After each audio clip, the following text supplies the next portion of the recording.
trying to get in and around town with Sarah Van Sicklen, the executive director of TNT TMA. You've got another program coming here. I want to make sure to Tahoe, the Transportation Demand Management Week. That's a mouthful. I got one more acronym. The TDM now. What is that? Yeah, so Transportation Demand Management this week is all about awareness of what that is. So you asked the right question.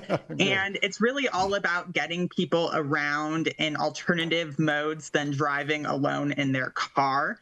Transportation demand management is about maximizing the capacities of our roadways by getting people out of single occupancy vehicles and getting them into something that carries more people, like a bus or a van pool, or other options that allow us to reduce that congestion on our roadway. And I know it doesn't seem maybe that important right now, as it's, well, I mean, we do have lots of construction, as I just saw you talking about. So that's one reason to consider it. But also as we come into winter, it's definitely important to think about how we can be part of the solution and get out of our single occupancy cars. I know you're always coming up with innovative ways, creative ways to really help people get in and around to make the most of the experience and also take care of Tahoe as well. Do you have some examples here, like Truckee and North Tahoe, about this transportation management program? Yeah, so some of the different transportation demand management projects that the TMA and TART work on are, first of all, we offer the TART transit system, which allows people to get around without their car using TART Connect, the on-demand microtransit, and the TART bus. And this allows us to get people onto one shared vehicle and reduce the congestion on our roadways. The TNT TMA also partners with TART in the winter to bring people park and ride programs. So instead of driving in individual cars to the resorts, people are able to get onto shared shuttles that run roughly every 20 minutes to Palisades, for example.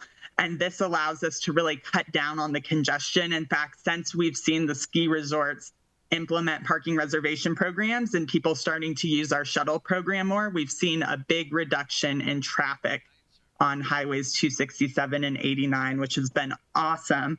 We carried over 15,000 people last winter on our park and ride program. And then the TNT TMA also offers a workforce van pool program with generous funding from North Tahoe Community Alliance, which allows us to offer subsidized van pools to get people out of their individual cars and commuting together to work. We are currently serving over 80 people who are sharing 14 different cars. So we're helping to reduce quite a bit of car use through that program as well. So that's just a few ways that we're offering things to allow people to try out this transportation demand management strategies and get out of their cars. That's like so many great strategies, especially as we roll into the winter season. I'm sure we'll be chatting with you as well, because people want to get up to Palisades or people want to go skiing. You're like, why park? You have everything taken care of right there on a whole system. Now, how can people support initiatives and programs like this? Yeah, first you can try them out. I think the biggest barrier to using many of these programs is just the initial kind of inertia of trying it. So plan it out one day, see how you like it. And if you don't like it, you can always go back to your individual car, but at least give it a try. Also encourage anybody who is passionate about transportation demand management and getting people out of their cars to talk to their elected officials about the importance of supporting TDM programs. And if you want to learn more, you can visit us at tnttma.com or learn more about the TART programs at TahoeTruckeeTransit.com. Fantastic. Well, thank you. I know you do a lot of work as the executive director and always getting these messages out. We're honored to be able to share that, and we're certainly grateful to have you serving our community in the way you do. Thank you, Sarah. Appreciate you. Thank you. Happy to be here.